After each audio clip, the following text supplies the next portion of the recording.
The key to the gospel is that Jesus told us to love the Lord your God with all your heart, soul, mind, and body, and to love your neighbor as yourself. That is the key to the gospel, love.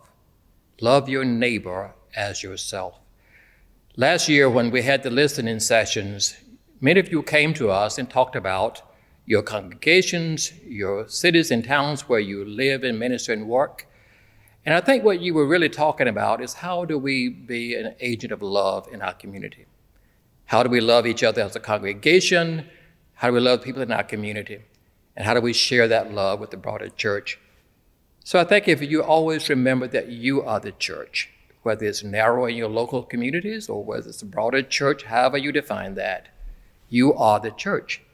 And I hope the tools you get here today and this weekend that you can take back to your context and share that love with people. It's really not that hard.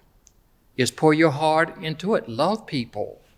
Invite them to come into your place, because if you love everybody, they will know that love and they will be welcome into that space.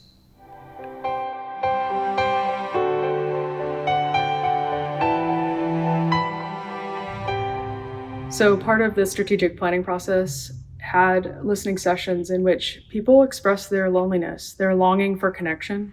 And if that's you, I want to tell you that we heard you and that we are providing resources to help with that sense of disconnection. But it will take all of us to use those resources to meet each other halfway and to work together.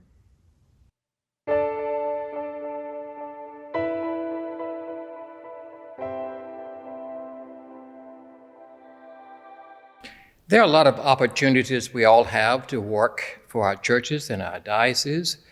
And some of them is to get involved in organizations or other groups and commissions and committees in the diocese. And they only work when you have good people like you who are willing to work in them. For example, I'm involved with the Racial Justice Committee, and I've worked with this committee for many, many, many years.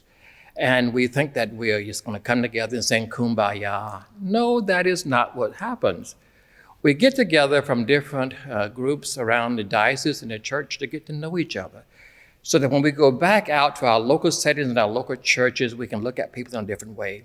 It's a different way to love one another when we have had this experience. And there are many other ways. Crucio is another example.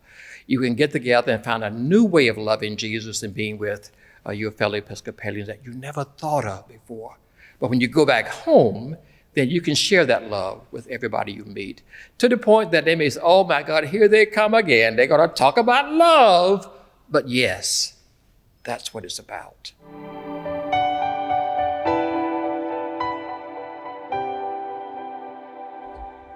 So as part of Invite, Welcome, Connect, we need to think about how we prepare ourselves, our spaces, the way we interact with people to prepare to meet people where they are. That might mean that we need to do a little bit of change to our building. We might need to look at our building with fresh eyes and see what a newcomer sees when they come to the campus, and maybe make new signage or make ramps for people to use that might not be able to use stairs. That also might mean that we need to adapt our worship materials, like our booklets or the way we print them. They might need to have larger font. These things are not ancillary to the mission of the church. This is core to how we love one another.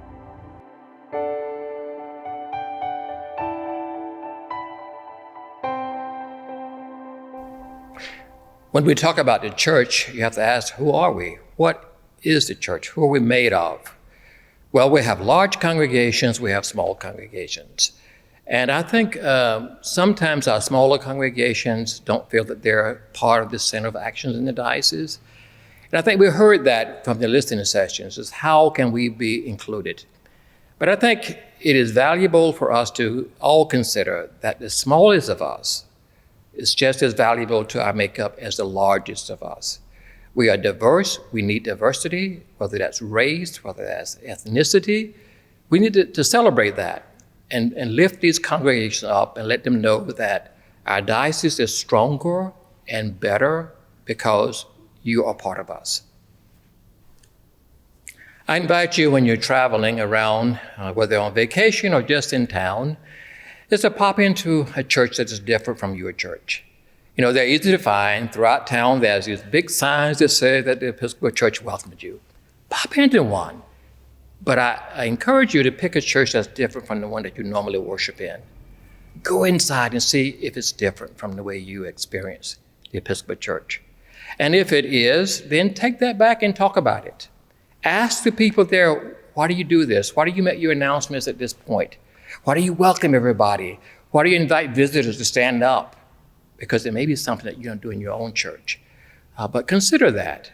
Consider to deliberately seek out another people, another congregation within the Episcopal Church, and see how they're different, or to see how they're just the same as you are. It makes it much easier now to love people when you don't see them as the other. That these are my fellow Episcopalians in the Diocese of Georgia, wherever you are, and they're just like me.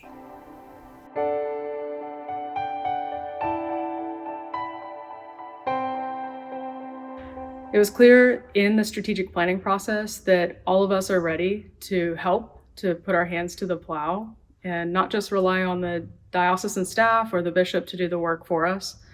This plan is going to take all of us. It's going to take you. And we're ready. We're ready to do this together. This has been a wonderful convention. You've learned a lot. You've probably experienced a lot. You've probably been pushed to the edge of your limits in some ways and said, I can't do that. But you can. In a few hours, you're going to go back home to your settings.